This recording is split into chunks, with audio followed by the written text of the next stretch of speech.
Good morning, everybody, and welcome to the 2022 Digital Library Federation Forum. Thank you. You have to excuse me, I've never done this with a face shield on, so.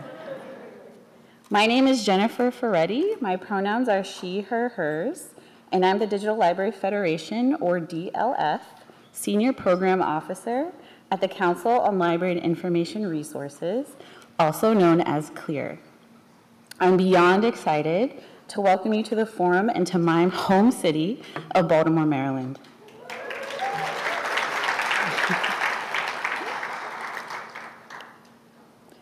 DLF is a community of practitioners who advance research, learning, social justice, and the public good through the creative design and wise application of digital library technologies. One of the ways we support our mission is through the DLF Forum. The guiding principle of this year's events is gratitude. I feel a deep sense of gratitude today, especially thinking back to my first DLF Forum in 2017, which I attended as a Forum Fellow. Seeing what goes into the planning and execution of this event, including folks who volunteered their time on the planning committee, I'm filled with gratitude for the chance to be here today and for the opportunity to get to know our community for the past year I've been in this position. While I'm very excited to be here for my first in-person forum in this role, I have to acknowledge the fact that we are still in a pandemic landscape. This means that some members of our community were not able to join us. That's one of the reasons that again this year, we are live streaming our plenaries for free to our YouTube account and recording for viewing later. If you're watching from home, we're glad we can share this special kickoff session with you. It also means that we have instituted some health protocols to keep our community as safe as possible when gathering together in person for the first time since 2019. These protocols include the requirements that all attendees wear high-quality KN95 or N95 masks at all times, except when eating or drinking. Presenters and facilitators wear clear face shields or clear masks when presenting, and if you are feeling ill, return to your room and notify CLEAR staff as soon as possible. A limited amount of masks and rapid tests are available at the registration desk. Our full health protocols can be found on our website at forum2022.digilib.org/health-protocols. Today is the day in the United States. The United States observes Indigenous Peoples Day as a national holiday. Before we continue, we'd like to share our land acknowledgement. It's important to Team DLF to acknowledge our tourism and whose land we're on wherever we gather.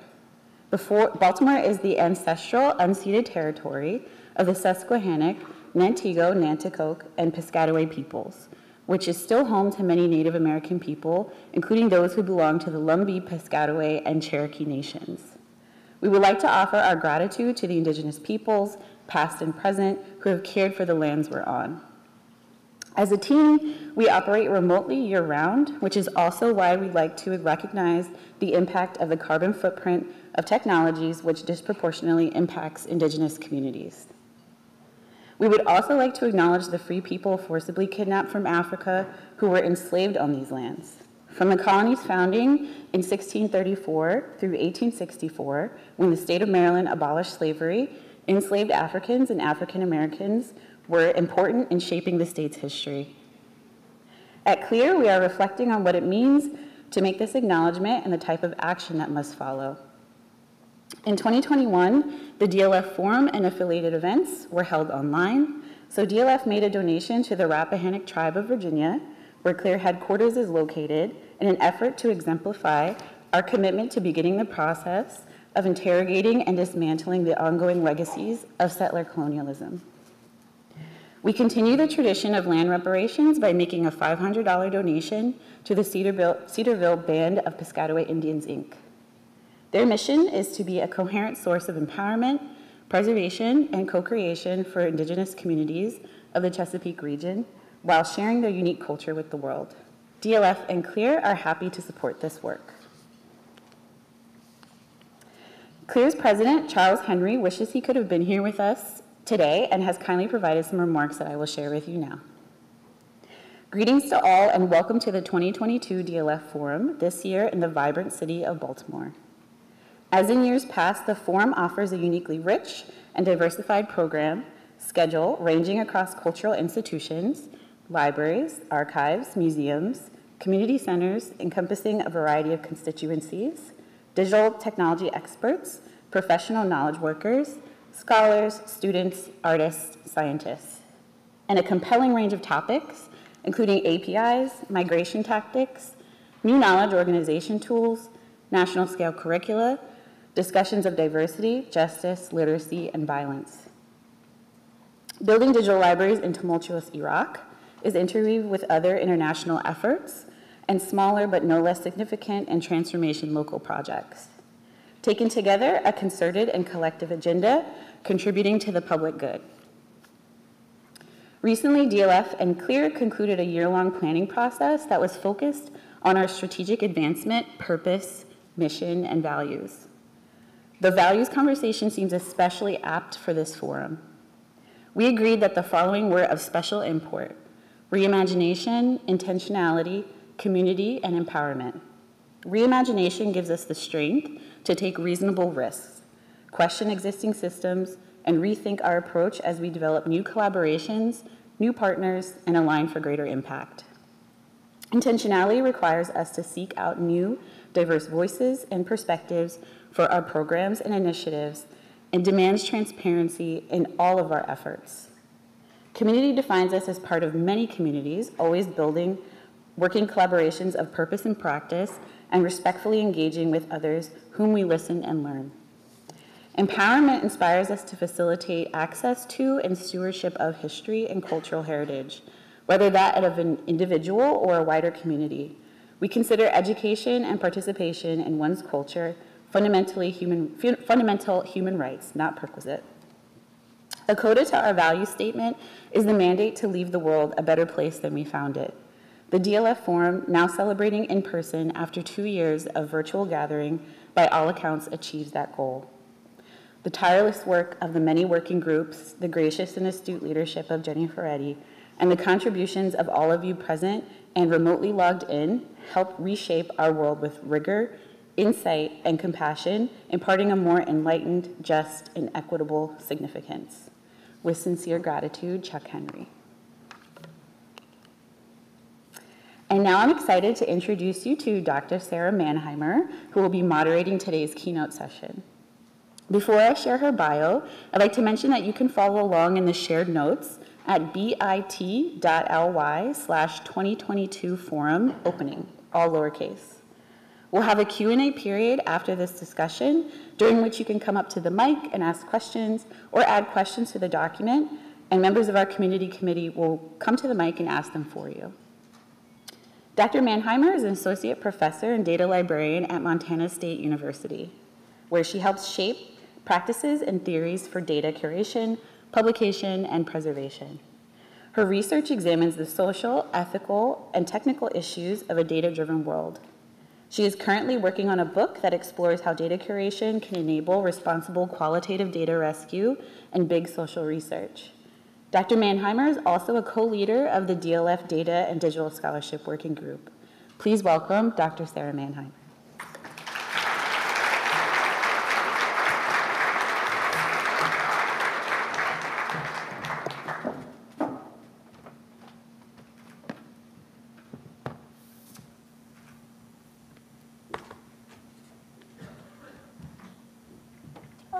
Okay.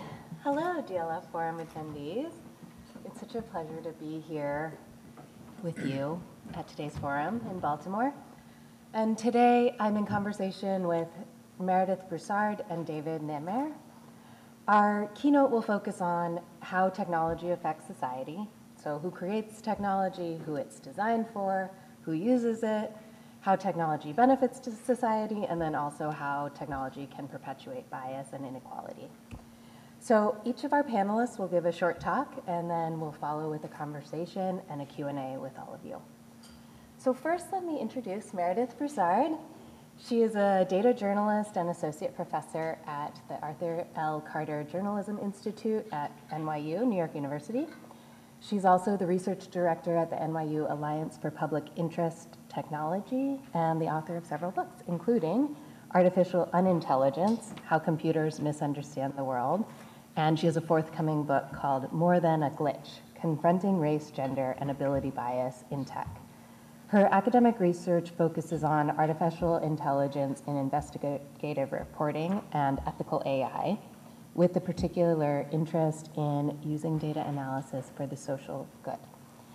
A former features editor at the Philadelphia Inquirer, she's also worked as a software developer at AT&T Bell Labs and the MIT Media Lab, and her features and essays have appeared in The Atlantic, The New York Times, Slate, and other outlets. Welcome, Meredith. And then I'll introduce David Nemer next. David is an assistant professor in the Department of Media Studies and in the Latin American Studies program at the University of Virginia. He's also a faculty associate at the Berkman Klein Center for Internet and Society and a visiting scholar at the Institute for Rebooting Social Media, both at Harvard University. His research and teaching interests cover the intersection of science and technology studies, anthropology of technology, ICT for development, and human-computer interaction. David is an ethnographer whose fieldwork includes the favelas of Vitoria, Brazil, Havana, Cuba, Guadalajara, Mexico, and Eastern Kentucky, Appalachia. Nemer is the author of Technology of the Oppressed, which was published from MIT Press just this year, and Favela Digital, The Other Side of Technology, from 2013. Nemer has written for The Guardian, El País, The Huffington Post, Salon, and The Intercept. Welcome, David. Hi. Thank you, DLF. Thank you, Sara. Thank you, Meredith. It's such a pleasure to be here. This year, I had the joy of publishing my book, Technology of the Oppressed, which marks the 10th year anniversary of this research. It started back in 2012, right when I was doing my PhD. I started doing my exploratory ethnography in the favelas of Brazil. For those who don't know, favelas are the shanty towns of Brazil. And interestingly, initially I thought about doing this research in libraries, because libraries have this tradition of promoting digital inclusion. But when I got to Brazil, and I am from Brazil, I'm originally from Brazil, when I got there, to my surprise, the libraries were not there. Brazil has an issue of promoting libraries beyond universities and NGOs and schools. They were just not fulfilling that goal that we often see in the United States, that you guys so much know about it. So instead of doing that in the libraries, I did in what I call Community Technology Center, or the CTC. Some of you may know this term because sometimes researchers in ICT4D or community informatics use that term to also include libraries. And for this research, I focused on telecenters, which were kind of like computer labs sponsored by the city to provide the so-called access to the internet, computers, and printers, and so on, as well as the LAN houses. The LAN houses were like cyber cafes owned by residents of the favelas that also help fulfill the goal of promoting internet access. Interestingly, I was focused mostly on the interaction between people and the computer, but my book actually became more of an interaction between the people and the spaces and places. And that research really helped me understand how much place and space matter, right? I could not be telling this to a better audience than librarians. This was a big hit given the pandemic. We lost our space, we lost our place. We lost, almost like this sense of community. And being back here is such a privilege, and, to promote that place where we can, go back to our everyday goals as librarians, as information scientists. In this work, in the Technology of the Oppressed, as you can guess, it's a title that I borrow from Paulo Freire's pedagogy of the oppressed. But every time I talk about the book, without people really knowing what it's about, people think it's about instructional or educational technology, which is not. Paulo Freire himself was very dissatisfied in how his ways of thinking and teaching were imported and exported as if you could export educational methodology. In an interview that he gave to Donaldo Macedo, he said, tell these people, he was a very feisty and angry man. He was like, tell these people to not import my method, tell them to reinvent my ideas and teachings. And that's what I do in this book. I try to bring most of his understandings of consciousness and critical consciousness so we can better understand this relationship of people, place, and technology. Especially in times where oppression seems to be, it is everywhere. For Paulo Freire, oppression happens right in this relationship between the oppressed and the oppressor. And for that, we need prescription. Prescription does not only come in forms of laws and social norms, but also in forms of coding and computer programs. And this is what I unpack in the book. I show how a simple use of Facebook could lead to a huge amount of surveillance by the drug cartels and also by upper classes in Brazil, for those who live in the favelas. How a use of selfie could save somebody's lives and the person is able to fulfill their individual emotions.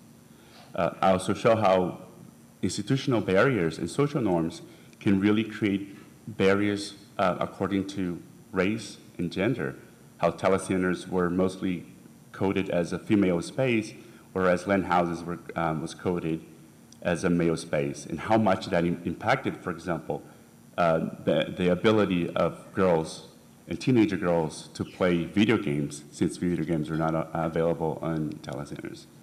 But anyways, I just wanted to give you this brief introduction about my work and to say how happy and a little bit of an emotional to be here, given how much place and space fulfills our sense of community and sense of conversation. So thank you.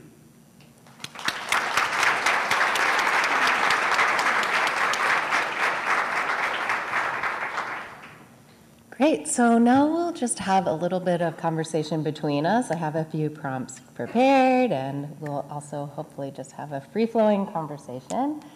So both of you in your research and writing think about how users are confronted with tech that isn't designed with them in mind, like you were talking about in your intro, Meredith.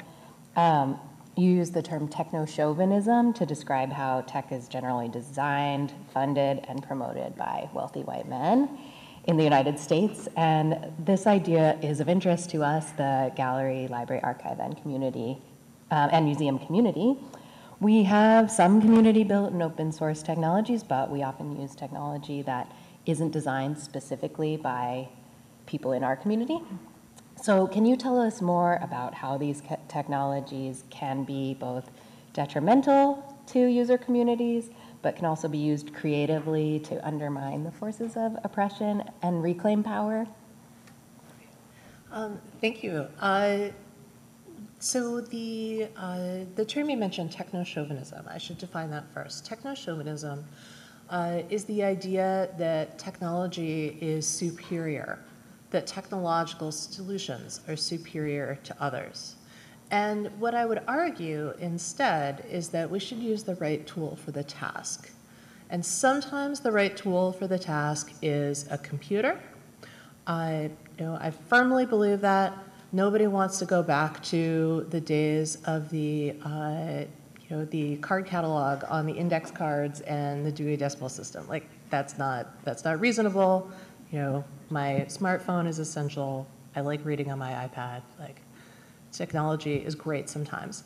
But also sometimes the right tool for the task is something simple like a book in the hands of a child sitting on a loved one's lap. Right? It's not a competition. One is not better than the other inherently. It's just about the right tool for the task. And in addition to pushing back against techno-chauvinism in general, Sarah, I'm glad you asked about creative ways to kind of undermine technological hegemony. One of the things that I do in my work is a kind of technique that derives from immersion journalism.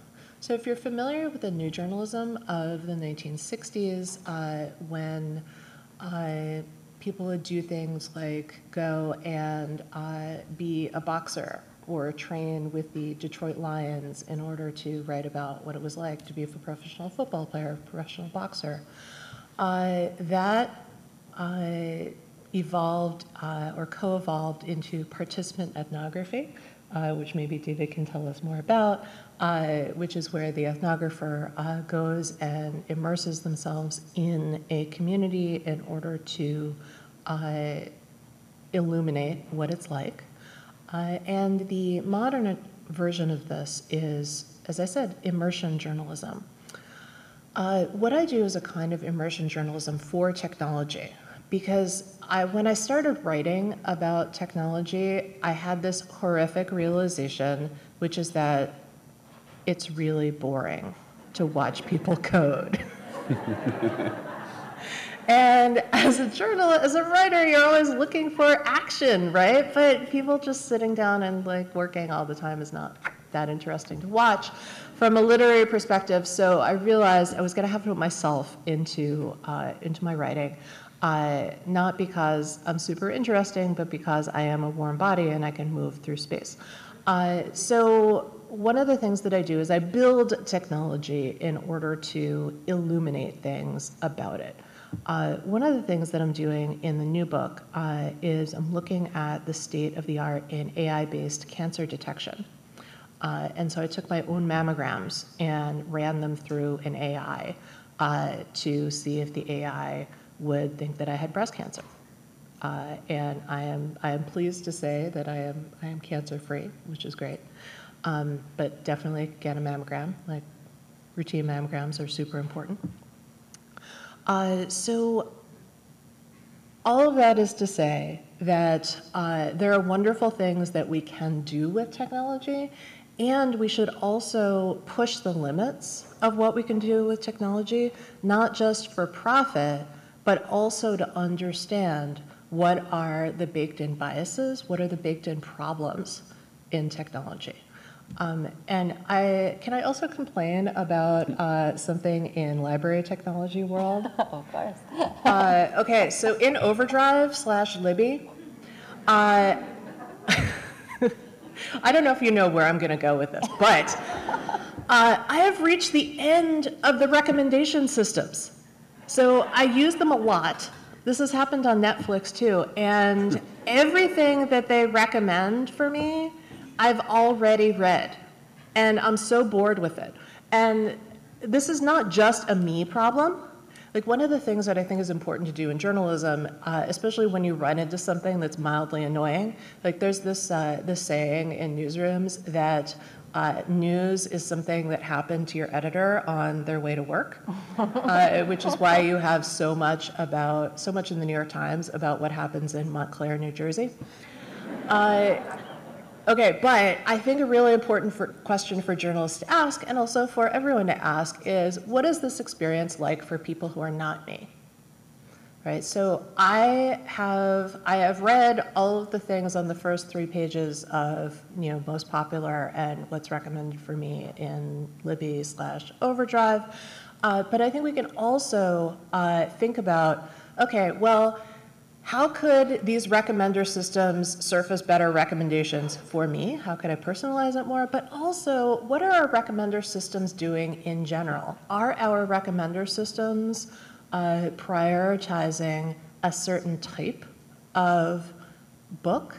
And are we neglecting the full range of what's available when we only give people the top 10 options? This is also an example of how sometimes a human, as you say in your book, a human can be better than a machine. Like, for example, we have a human doing this live transcription of the panel, and it's much more accurate than like an otter AI would be. So I feel that people can add that additional layer, as well as machines. David, what are your thoughts here? Ooh. So the life of a favela resident, and I can speak to any folk living in marginalized communities, the life meant to struggle with social norms, with laws, with infrastructure, and technology.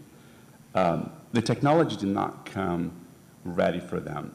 It did not come with the promises of advancing their lives. It actually set them back, because the process of struggling really takes time and effort to make that technology theirs, to appropriate the technology. And that came in many forms.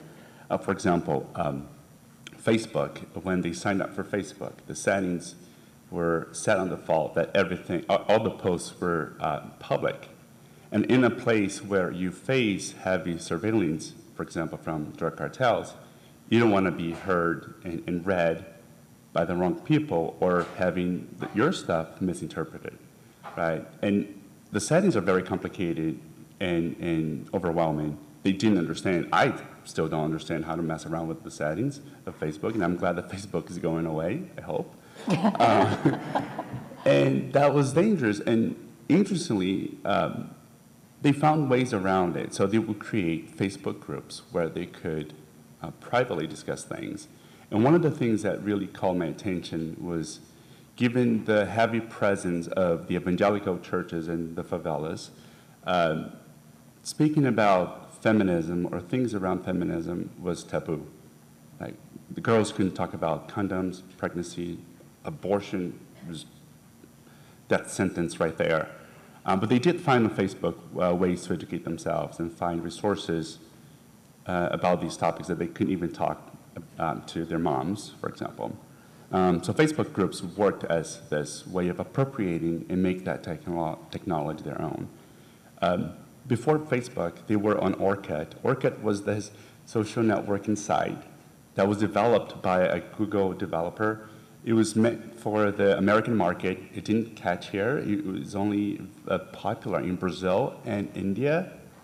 And even though those two countries were there, they never really overlapped, which breaks that myth that we live in a horizontal and flat world in social media where everybody's connected, which is not true. So when they were on Orkut, they came later, and the upper class members were already there. And as soon as the poor and the marginalized got access to the internet and wanted to be part of those platforms, they were immediately humiliated and made fun of. There were all kinds of Orkut communities and even web pages that would extract all kinds of photos from folks from the favelas, making fun of their uses of technology and also their everyday life. And as soon as Facebook became available in Brazil, there was what Dina Boyd called the white flight, where folks from the upper class went to Facebook because Orkut became too popular among the poor. And Facebook was first available in English in Brazil, so there was already a language barrier there for those who lived in the favelas who couldn't afford language schools. So they had to live with Orkut for quite a while. But then when they joined Facebook, then the rich already said that Facebook had become Orkuticized just because it was a process of the poor having access. And that term became a term for most everything that when the poor finally got access to, for example, malls, they said that malls became Orkuticized, or even airplanes, the planes got Orkuticized because the poor had access. So the poor had to protect themselves, find groups. They did not publish a lot on their timelines. They focused on chats, for example, and that really hurt their ability of creating content because they were only sharing what other people created, and those content was mostly coming from folks from the upper class. And that struggle with technology really showed me how technology was not made for them. Like I said, it set them back. I'll bring another example, which was one of my favorites, which is the keyboard. They hated the keyboard. They never really understood why the keyboard came with a QWERTY layout. Most people don't know why we have that weird-looking layout. Well, we kind of know in a way because it was brought to computers because of historical reasons, right? It was coming from typewriters, and the QWERTY keyboard was designed that, when typing in English, the chances of the keys to get jammed when punching the line would be minimal. But on computers, we don't have, keys punch lines anymore, so there was no way that keys would get jammed. But for here, for the global north, that would make sense. But for places like in the favelas where typewriters were never really part of their everyday life, then bringing this already foreign piece of magic, quote unquote, with this QWERTY layout, really set them back. It took them forever to really get used to that keyboard. And to make things worse, because they did not have computers at home, they had to rely on the computers on these CTCs, telecenters and LAN houses, then the keyboard would be overused, and the ink on each key would fade away quite quickly, making their lives even harder. So although we had people struggling and fighting, and appropriating that technology as theirs to use the computer, that really worked as a barrier for people to not use the computer anymore. They feel unmotivated. So one day, I had the opportunity to have a focus group and a workshop. I told them that they could destroy the keyboard and build the keyboard that they wanted for their everyday life. And surprisingly, not surprisingly, but for me, as an external researcher being there, they all came up with a layout that followed the alphabetical order. And there are studies out there that say that alphabetical order layouts are not efficient, yada yada, but it's never efficient for context outside of the favelas, right? And then I asked them why the alphabetical order, and they said, well, it's a layout that we're used to because things tend to be ordered in an alphabetical fashion.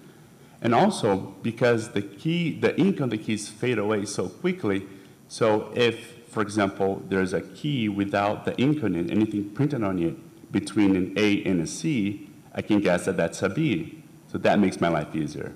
And that, for me, was mind-blowing.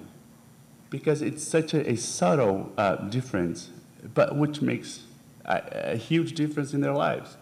The same thing I talk about the selfie, right? It was, like I said, it was very hard for them to post things on the timeline because they fear the surveillance by the drug cartel, and they fear that folks from upper class would grab that selfie and make fun of them. So it was very hard for them to fulfill and express their emotions online. So they did find a selfie, like I said, a way to materialize that emotion. One example was right after a shootout, we all found shelter in one of the LAN houses. And I called her Jacqueline in the book. She came in and she posted a selfie crying to kind of protest the life experience that she was having there. She was not happy with the constant drug war that was happening in the favelas. So she posted a selfie crying, and 5 minutes later, that was what I guessed to be a member of the cartel calling her outside. And then she did. She went outside and talked to him, and she came back rolling her eyes. And I was like, wow, what was that? And she said, well, he wanted to know if this photo of me crying was because of the shootout, and then if I'm not happy, I shouldn't be giving out messages or signals, and if I'm not happy, then I should leave the community. And I was surprised by that response, and I said, what did you say? And she said, well, I said that I had a fight with my boyfriend. This is why I'm crying. So they developed this very savvy ways of promoting a message to an intended audience by encapsulating in a dense social cultural message like the selfie, but at the same time they were able to disguise the message from the selfie for those outside that audience. So it was saying a lot to a specific audience, but hiding a little for people who were not intended to be in that audience, and that worked magically for them. So in the book, so spoiler alert, I finished the book by saying why, and by the way, my book is open access, so no worries if you bought it or if you want to buy it, you can access for free. So in the book, I finished the final chapter saying, why do marginalized people, folks in the favelas, why do they have to struggle with technology? Why do they have to rely on their resilience to make their technology their own? Why can't they have a technology that would somehow help them or at least not send them back when using them? Why is it so hard? There are all kinds of potential answers to that, but one of the answers that I offer is that if we're not bringing these people to the table of where the decisions are being made in terms of technological design and technological developments, then these technologies will never be about liberation or making them free. It will always be about doubling down on that prescription, oppressing them. So if we're really interested in promoting technologies of hope, of technologies of liberations, we should bring those people who struggle with technology to the higher levels of where technology has been developed, so finally they can enjoy and make their technology about their own liberations. Yeah, that's a really good point. And I think I was going to ask you what librarians, what our community could do to help. We do have some user experience librarians who think about users, but I'm wondering if you have ideas for our community about how we could support bringing in more voices to technology development in libraries. Oh, wow. Maybe you don't know, maybe not a ton about our That's community. a big question. I mean, librarians have better things to do rather than listen to me. But I think, librarians are right where technology is happening, where technology is taking place. And librarians do understand the struggle that I just mentioned between the people that come to the libraries and use the technology and try to find the book or try to find a given information. It is surprising that, when we're talking about companies like Facebook and Google, they don't seem to be interested in librarians, even though Google based its cataloging system on the ways that libraries work, right? So I really don't know why that's such a struggle for them, because librarians already know. I mean, I feel like libraries are one of the places where there's the most social justice work happening in the digital sphere. The librarians who I know are absolutely the savviest folks about the intersection of technology and social justice, and every single one of them who I've met is working on making the in-person world better and the digital world better. So thank you. I kind of spoiled my concluding question there, but we'll come back to it. So I guess coming back to this idea of the human as part of technology and part of artificial intelligence, in both of your books you talk about how human intelligence and human sensory inputs can improve technology, and human ingenuity in your book, David. So Meredith, you talk about human in the loop systems, and David, you talk about these creative strategies that the communities in the favelas use, like creating fake Facebook profiles and things like that.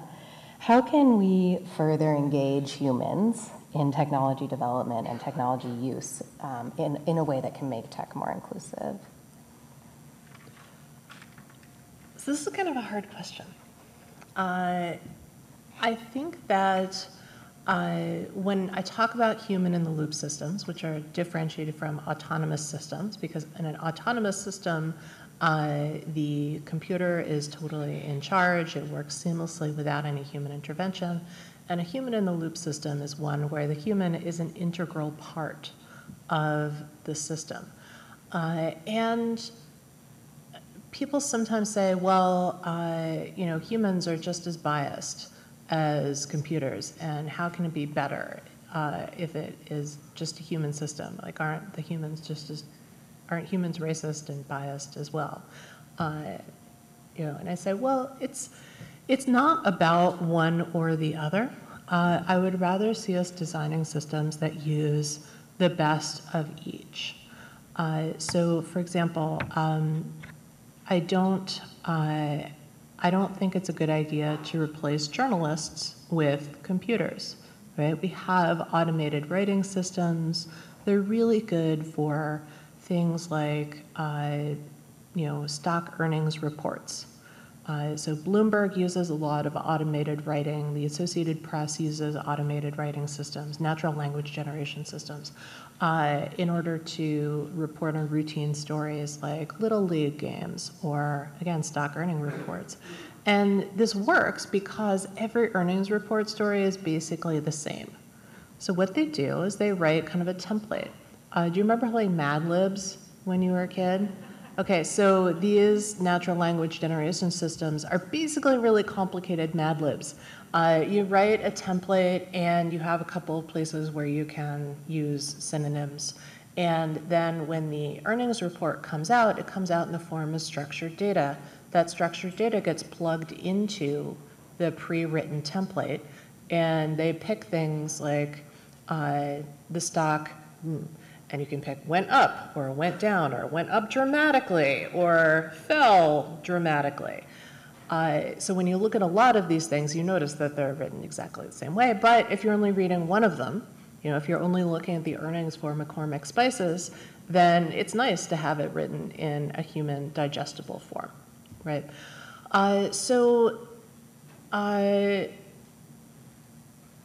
Are the systems, the human-only systems going to be racist? Are the autonomous systems going to be racist? Yes. They are both going to have problems. But we can design a system that's something like, all right, here is a system that is going to look at a journalist's copy before they publish it, and it could maybe remind them, hey, did you make sure to talk to a diverse array of sources, right? Because source diversity is something that's really, really important in journalism nowadays. And a lot of journalists will default to talking to the same types of people. This is especially a problem in tech journalism because there's very little diversity in the upper echelons of technologists. The people whose voices are heard in the press generally tend to be, you know, pale, male, and Yale. So we can have a computerized system that either reminds journalists, hey, did you talk to a diverse variety of people? Or we can do a source audit of journalists' sources and, you know, give it to them every 4 months or so and say, hey, listen, here's the breakdown by race and gender, for example, of the people who you've quoted in your stories. You know, how are you doing?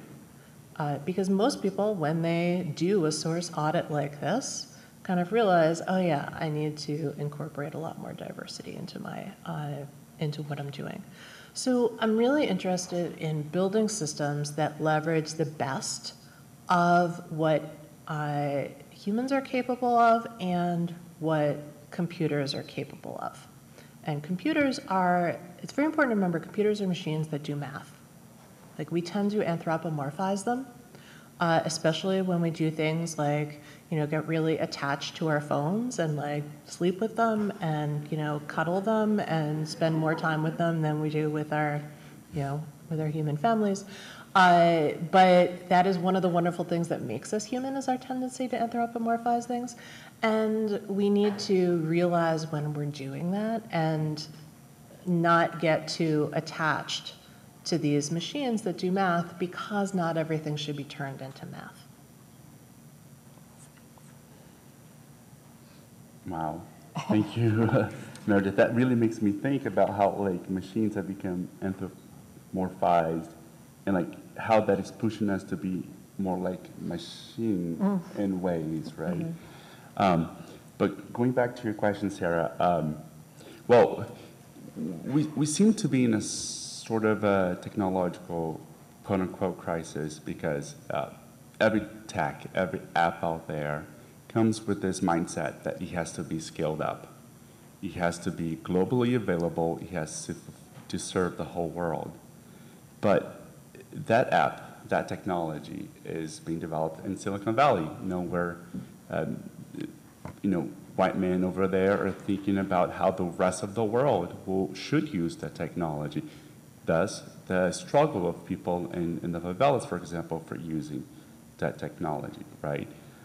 We don't even need to go to the favelas. For example, I did work in libraries in Eastern Kentucky, Appalachia, and the struggle was right there, right? And it brought even more labor onto the librarians that had to deal with, for example, learning how to do CPR because of the opioid crisis that was happening in the area, right? All that emotional labor was coming into place and a burden to librarians that had to deal with that. And guess what? Technology was not going to do anything for that or to even help librarians. So this idea of the one size fits all is a mistake. And this is why conversations about platform cooperativism is so strong right now, because now we need to appropriate and make the platform our own. For example, in Brazil, there was the anti-fascist food delivery folks who developed their own food delivery system where it was more equitable, the distribution of the tips and the money made would be more equitable as well. We wouldn't have, the Uber Eats or Grubhub that often failed to distribute equitably that wealth, for example. So it is becoming an issue where we are not really thinking about the local anymore, and we tend to think about the global. And it's not even about the majority, because the majority of the people are struggling with that technology that is being developed by a minority, right? So the question is, how do we want technologies to be global? Do we really want to be connected, give up that locality in the name of being globally connected? And second, are we really globally connected or not, right? Again, this idea that Mark Zuckerberg brings to say that Facebook, it's a global community, it's a myth. We're not connected throughout the whole globe. We tend to be connected with our neighbors in Facebook groups, for example. Right? That's where all that drama takes place, and it's right next door. We're not really worried about what is going on in Santiago, Chile, or Canberra, Australia, because that's how we do. That's how we relate to our everyday life. Our everyday life happenings and events are more important, and we can relate than things are happening globally. So that's a big message to whether or not we should, go towards that global technology. I think no. I think we should focus more on the local and be more respectful to the struggle of people with technology, and again, try to make that technology more about promoting, individual and community agency rather than taking that away from them. David, also, I love that you just said anti-fascist food delivery. That's a great phrase, yeah. Okay, well, we just have 5 more minutes, so I think I'll bring this concluding question to you, asking you to inspire us. So, looking at our DLF community, we're people who work in galleries, libraries, archives, and museums, and we have work to do to support more inclusive technology. And so Stacy Patton, who gave the keynote at DLF in 2020, she left us with a call to action. She's asked us, the DLF community, to commit to build a more diverse community of practitioners, reconsider how decisions are made at the top about funding, hiring practices, and about whose stories and whose documents get preserved. And she asked us to make visible the collections of marginalized communities which often remain hidden, and to invest in archives and research centers at historically Black colleges and universities. So taking this idea that Stacey Patton brought in 2020 about a call to action, what can we, the DLF community, do in our day-to-day work to use technology, to improve our society, to enhance information access, rather than perpetuating bias and inequality? All right, another really big question. I think that something that we all can do, I think I have 3 things I would say that we can do. The first is we can build computational literacy in our communities. I really care about this because algorithms are increasingly being used to make decisions on our behalf. People need to understand what algorithms are and when algorithms are involved in decision making so that they can stand up and protest when those algorithms are making decisions that are biased or unfair, which is a lot of the time. You may have seen this week the White House published a blueprint for an AI Bill of Rights. One of the things that is in that Bill of Rights that I think is really important, or one of the things that's in the blueprint that I think is really important, is the idea that people should know when an algorithm is making a decision. So if an algorithm is being used to decide whether or not you're going to get a mortgage, for example, you should have the right to know that an algorithm, not a human, is making that decision. And then also, there should be an avenue for righting wrongs. So you know how right now you'll be using a website and there will be a decision that the algorithm makes and you don't agree with it, and then you go and you think, all right, well, I'll call customer service, and then you can't find the customer service number, or you call and the person doesn't believe you, right? Like, this happens all the time. So the idea is that you would be able to reach a human being in a timely manner who would believe you and have the appropriate permissions to address the unfair decision, again, in a timely manner, right? I think this is going to be really important. I think also that we can do a better job of preserving data. I think that previous call to action is fantastic. One of the strands of my research that I haven't had much time for lately, but I'm still really passionate about, is the idea of preserving dynamic information on the web. So I'm a data journalist. Data journalism is the practice of finding stories in numbers and using numbers to tell stories. We make a lot of dynamic web presentations, data visualizations. These things are not being captured. You know, I know about the Internet Archive. I know about the Wayback Machine. The Wayback Machine does not capture interactive works effectively. And we don't have good mechanisms for capturing and preserving interactive stuff on the web. This is going to affect certain communities more than others. So that's something that we can work on as an academic project. And then finally, I think that we can look at cases where algorithms are being used to make unfair decisions, and we can use that as a blueprint for what should we burn down, right? What do we need to burn down and remake? What kinds of systems, institutions do we need to get rid of and remake in order to make a more just and equitable world? Thank you. All right. Oh, thank you, Meredith. That was very thought-provoking.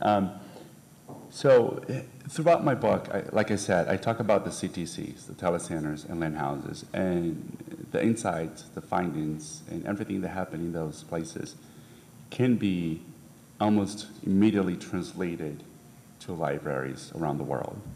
And I remember talking to the telecenter manager saying that she struggled in making that space, the telecenter space, more inclusive, more reachable to people. And people who go to libraries, to telecentres, those are the people who have the privilege to take that time and move, take transportation, drive, whatever, to go to that space and enjoy that time over there. A lot of people don't. Also, libraries, just like telecentres, there is some sort of elitism around it. Even though we love libraries, we love librarians, we know the life fulfilling goals of these spaces, people still perceive these spaces as elite spaces, even though we try not to make those spaces like that, but they do. But it comes with that idea of intellectualism that libraries bring. So one of the ideas that we had was, instead of waiting for the people to come to us, why can't we go to where they are? Especially in places where they can't, take a bus or an Uber to go to those spaces.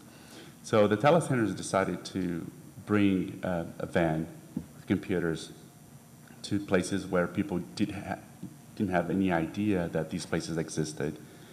So they could not only use a computer, but get to know about the physical space of the telecentre. And I think libraries can do that. Instead of waiting for the people to come to them, go to the people, go where people don't, never heard of that space in their communities. Make sure that they understand about the message and the goals of libraries. I think that's a very good opportunity to show the work that you guys do. And also, as Meredith said, maybe offer workshops and courses like how the telecentres did. For example, coding. Coding is absolutely important, but we got to make sure that we're not just teaching them how to code. It should be coding with critical thinking, right? Librarians have to be biased. We have to be biased because if we're not biased and living in a world of oppression, then if we're not biased towards liberation or fighting oppression, then we're siding with the oppressors. This is one of the teachings of Paulo Freire. So we do have to be biased, especially in times of the, quoting here my colleague Siva, the Googleization of everything. Often people say, why do we need librarians if we have Google? Google is the reason why we've never needed libraries so much, right?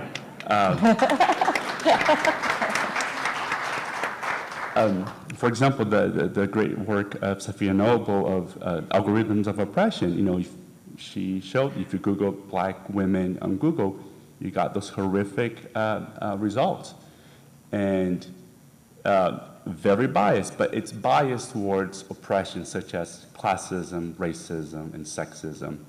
Librarians have the good bias that not only understands the need of the user because there's the one-on-one interaction, and that speaks to that criticism that I gave about scaling up. Librarians scale down to talk to one-on-one, to understand the needs, promote different options and different worldviews for the user.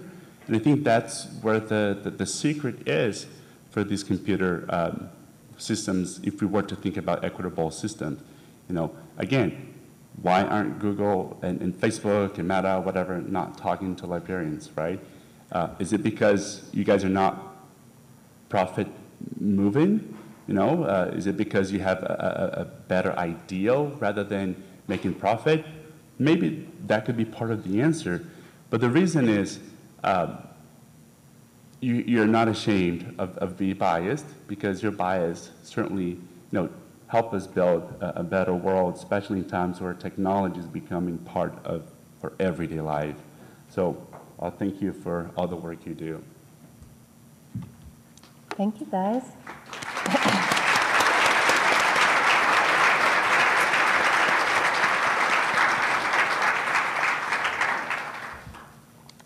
Well, now it's time for Q&A from the audience. So we have a couple of mics up at the front here if you want to come up to a mic. And then there's also a Google Doc for questions. You can ask it in the shared notes, which is this bit.ly link that's on the screen.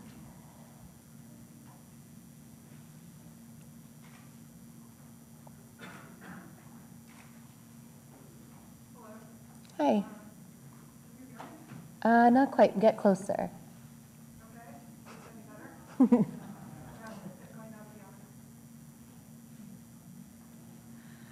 Hello. Good.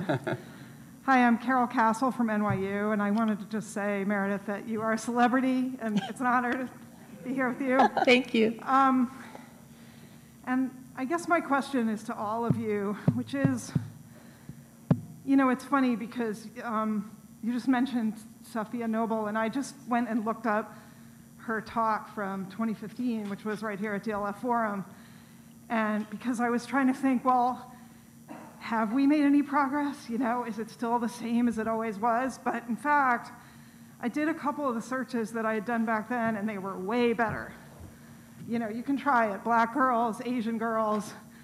Not to say it's perfect, it's not, but it's a lot better than it was. And so I guess my question to you is, you know, you're seeing all of the challenges that we have. You're seeing how far we have to go and what mountains we have to climb. Where do you feel like we are in relation to the bottom of the mountain? I mean, have we gotten up to where we can see a view, in your opinion, or are we still kind of slogging away at the bottom of the mountain? Carol, great question. I have a lot to say about this, so I'm going to try and rein myself back. If you haven't read Safiya Noble's book, Algorithms of Oppression, absolutely have to read it. It's a fantastic book. And you're absolutely right that those searches have been edited. So it used to be that when you Google Black girls, you got porn. Now you don't. And that's because of Safiya Noble's book. Because Google engineers paid attention to that book, and they realized, oh, this is terrible, and we better do something about this because the eyes of the world are on us now. And so I am beyond thrilled that that happened. It has also happened for search terms like professional hairstyles for women. It used to be that professional hairstyles got you white women and unprofessional hairstyles got you Black women with braids. I believe that has also been addressed. And it is unquestionably progress that these things have been addressed. However, it has not actually fixed the problem. So what Google did was they went in and they manually edited so that, so that the problem was addressed. Again, because the eyes of the world were on them, and they were like, oh, well, this is a PR nightmare, we're going to address it. And they addressed it in the same way that they addressed the problem when Google image search labeled images of Black men as gorillas. What they did then was they just took gorillas out of the set of possible labels. And what they did in this case was they took the search terms, Black girls, and made sure that, by manual editing, that these terms would not come up. So if you do other kinds of searches, like, you will get the same kinds of biased results. So I do not think that the whack-a-mole approach of just addressing things when they become big media scandals is reasonable. I think that that's not fixing the problem overall. But I do think that we can use these kinds of incidents to understand the system as a whole and understand the underlying issues and try and address the underlying issues as well as trying to fix the technologies. Thank you. Thanks. David, do you want to address that? Real quickly, like you said, it's a lot better than what used to be, but why do these people have to wait? Why do they have to wait this long journey of being better represented online? I think this is the big question that I leave at the end of the book. It's like they can't wait, especially those who face marginalization, especially in times of COVID, where the anti-Asian hate was happening, and then we have Asian women being portrayed that way. And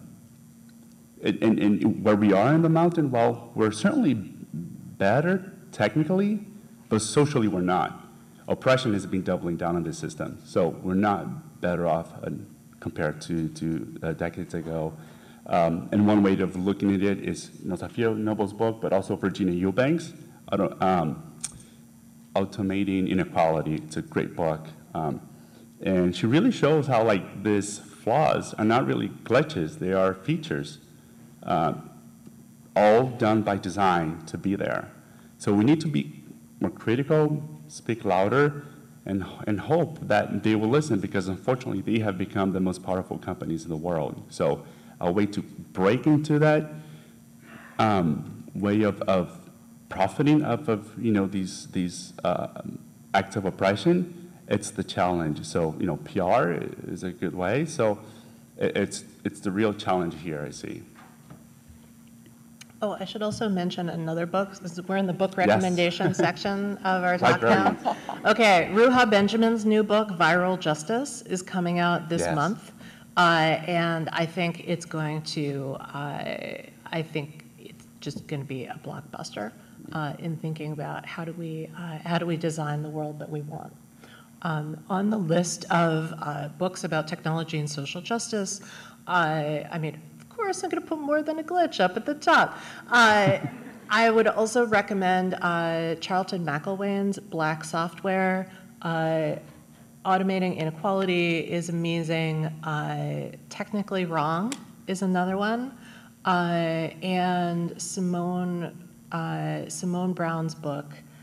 Do you remember the title of it? I can't believe I forgot it. It's right here. All right, I'm going to look it up. There's a glitch. Yeah. Yeah, we're glitching on stage here. Okay, we only have time for one more question. DLF folks, how would you like to do that? Should we take the live question? I had a comment, so I'm going to defer to my colleague here. Okay. Dark Matters, I found it. Simone Brown, Dark Matters. Okay. Good morning. I'm Carrie Pearman from Bucknell University. I'm part of the group that's reading the questions from the document, and I think we're only going to get to the first one. There are several in here. But the first question we had from the community document was, what are some ways to spread awareness of the topics we've been discussing this morning to college students and younger students? David, you want to take it? Don't do the TikTok dance, because that's not going to work. Are you sure? They find it cringe. That's what I've been heard. Again, the outreach, right? If these college students are active in their fraternities, sororities, and these are spaces where librarians don't really have access, then why not build up these bridges to be in those spaces, like clubs as well? Unfortunately, we have to take a top-down approach. So also partnering up with professors to bring that sort of consciousness into the teaching really opens up a space for those kind of conversations. So it's really about occupying those spaces and places. I know it may seem naive. I understand that it brings more labor, especially emotional labor, but unfortunately, that's the only way I see us engaging in these conversations and building those bridges by occupying those spaces where we're not. There's a void right there.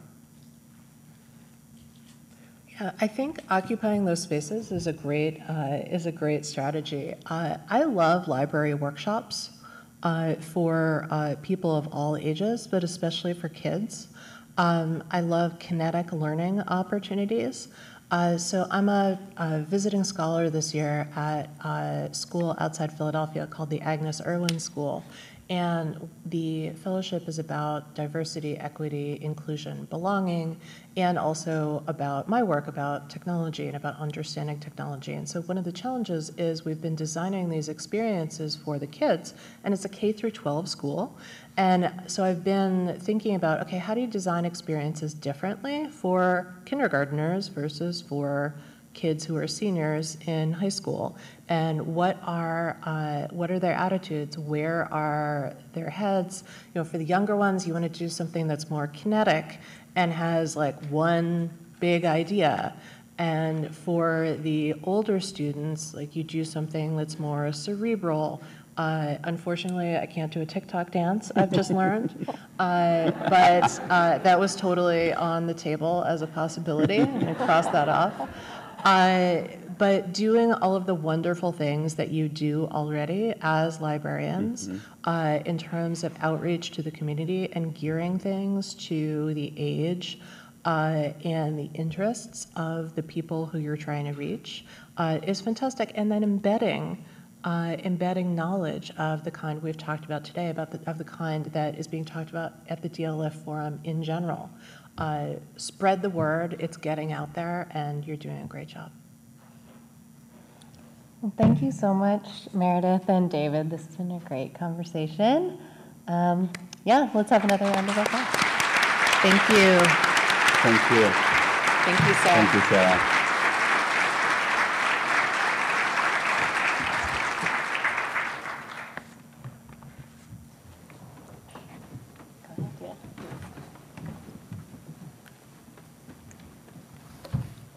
Hi, everybody. Thank you so much for that fantastic conversation. That was great. I didn't want it to end. It is so amazing to see everyone. I am Aliya Reich. I'm the program manager for conferences and events at CLEAR. I use she, her pronouns, and I am just so happy to be in this ballroom with all of you. It's been a long time. So, hi. Let's see. I'm feeling Jennifer mentioned our guiding focus this year is gratitude. I too am so grateful to be back in this space in Baltimore, which is also my home city. And it's my pleasure now to go through some acknowledgments and logistics before we get you to some coffee and to your first sessions of the day. As Jennifer mentioned earlier, there are folks in our community who help make our events possible, and I'd like to take the opportunity now to quickly recognize them. First, our Forum Planning Committee. Our volunteer planning committee is composed of program, sponsorship, community, and fellowship subcommittees who all contribute to crucial tasks and decisions for this event's success. The people whose names you see on the screen have helped us review and decide what goes into the program you'll be enjoying for the next few days.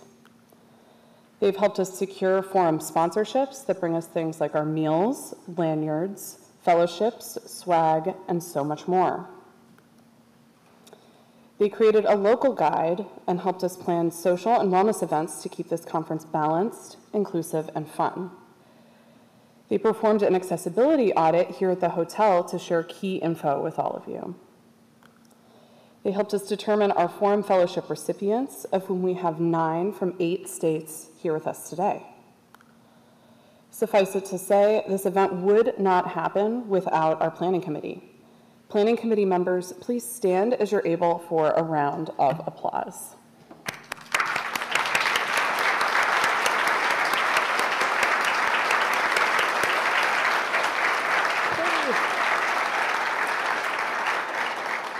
If you are interested in joining next year's planning committee, we'll send out a call in the coming months. And now I'll turn the podium over to my colleague Gayle Schechter, DLF Program Associate, who will introduce you to the program fellows.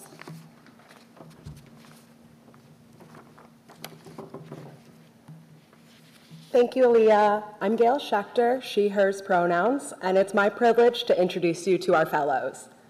Members of the Fellowship Committee, who were mentioned just a moment ago, reviewed over 100 applications to help select our 2022 DLF Forum Fellows.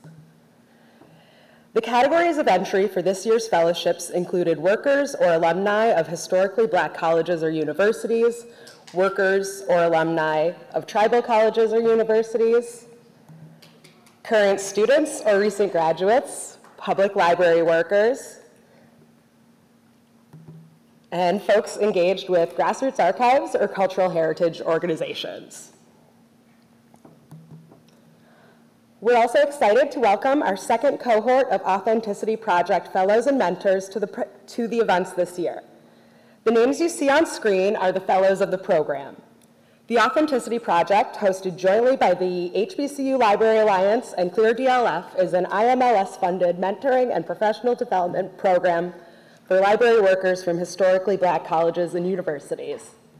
Authenticity Project participants, including alumni, are distinguished by badge ribbons that say Authenticity Project. We're also happy to welcome the CLEAR postdoctoral fellows to the forum. This program offers recent PhD graduates the chance to develop research tools, resources, and services while exploring new career opportunities. All of the fellows, please stand as you are able for a round of applause.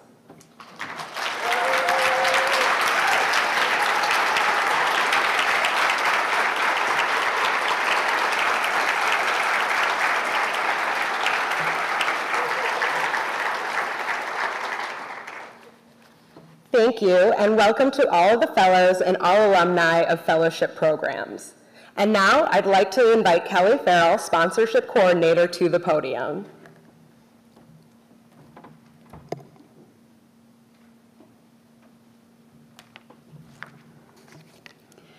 Good morning. Thank you, Gayle. I'm Kelly Farrell. I use she, her, hers pronouns. And we'd like to take a moment to recognize and share gratitude for the 2022 CLEAR event sponsors. Their partnership helped support online breaks, featured speakers, meals, forum fellowships, audiovisual equipment, and so much more. Thank you to this year's event sponsors. Platinum sponsor, Johns Hopkins Sheridan Libraries. Gold sponsors, Adam Matthew Digital and Cortex, Aviary, AVP, Analog Imaging. Cayuse, George Blood LP, and Tend. Creekside Digital, silver sponsors, National Center for Data Services and Texas Digital Library. Fair Copy by Performance Software, Digital Divide Data and Data Curation Experts. And our bronze sponsors, Artwork Archive, Digital Bedrock, and Athenaeum Press at Coastal Carolina University. This event could not happen without their support. Please be sure to check them out in the foyer. And now I'll invite Aliya back so she can share additional conference logistics and acknowledgements. Thank you.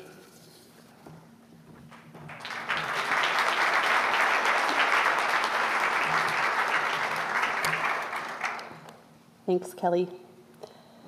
We have one more big thank you to deliver, and that's to CLEAR and DLF staff. I personally am so grateful to the staff who have helped support conference planning over the last 3 years as we've navigated the pandemic landscape together. I am especially grateful to my team DLF colleagues, Jennifer Ferretti, Gayle Schechter, and Kelly Farrell, who have made this year's planning especially smooth and fun too. Thank you to all CLEAR staff. And now for a few more, oh yeah. Good luck,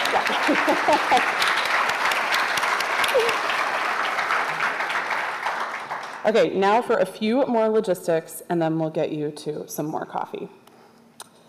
In case you missed it, here is the Wi-Fi information again. The network name is CLIR_conference, and the password is 2022 CLEAR in all caps. If you're on Twitter, you can tag CLIRDLF and use hashtag DLF Forum and hashtag DLF Village to connect with each other, with us, and with folks who can't be here today. As Jennifer mentioned earlier, the forum and all DLF events are guided by our code of conduct and are meant to be free from all forms of harassment and welcome to all people. You can find more information at diglib.org/code. If you have questions or concerns, you can catch anyone with a white lanyard or call the number on the screen, 732-RESPECT. As mentioned earlier, we have added compliance with our health protocols as part of our code of conduct. Be sure to review those protocols, which are available on our website, and follow them throughout our time here in Baltimore. Thank you for helping to keep our community safe, open, and respectful. We have a handy paper pocket agenda at the registration desk with floor plans and general timing.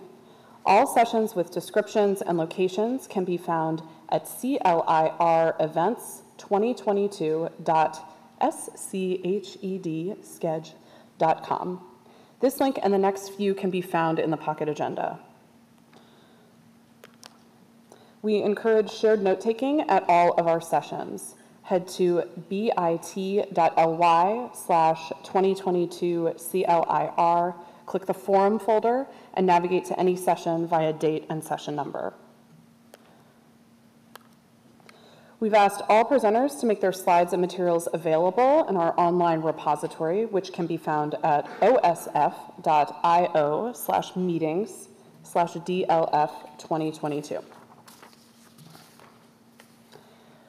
The next point we can't stress enough: please use the microphone in session rooms. This is especially important this year as folks are required to wear masks.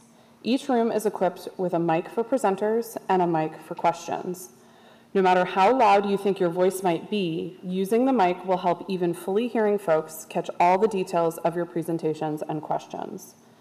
If you're having trouble with a mic in your room or you need any AV support, please let your facilitator know or tweet at us with the DLF Village hashtag, and we will help you as soon as we can. As I mentioned a few moments ago, DLF's guiding code is to be as welcome and inclusive as possible. As such, we've asked the hotel to provide 2 all-gender restrooms, which anyone is welcome to use. All-gender restrooms are located by the Baltimore Ballroom, which is in this corner. We're also offering a quiet room, which you can find on the 6th floor, so one up from here, in James. Anyone is welcome to use the quiet room so long as they refrain from talking or loud headphone music while in that space. We also have a private nursing room available again this year. If you'd like to use it, please come by the registration desk to check out a key. Please know you are welcome to feed your baby wherever you feel comfortable, though. On another note of accessibility and inclusivity, we are fragrance-free again this year for the comfort and safety of those with chemical sensitivities. The hotel scent diffusers were turned off last week, and we ask that you avoid wearing strong perfumes, colognes, or scented products. You might notice different colored lanyards folks are wearing. Black is to indicate you're okay having your photo taken, and yellow indicates that you are not okay with having your photo taken. Clear staff have white lanyards. You will see Laura, our amazing photographer, around the venue taking pictures. She knows not to photograph folks with yellow lanyards. And also DLF staff also scans the pictures to be sure no folks with yellow lanyards appear in our publicly shared images. Let's also make this a terrific DLF forum for the housekeeping staff here at the Renaissance or wherever you might be staying. If you're able, please remember to leave the housekeeping staff a tip and a note so they know the tip is meant for them. We suggest $5 per day of your stay. The hotel or registration desk should be able to help you with small change if you need it. And with that, we are delighted to send you off to coffee. On behalf of Team DLF, thank you and enjoy.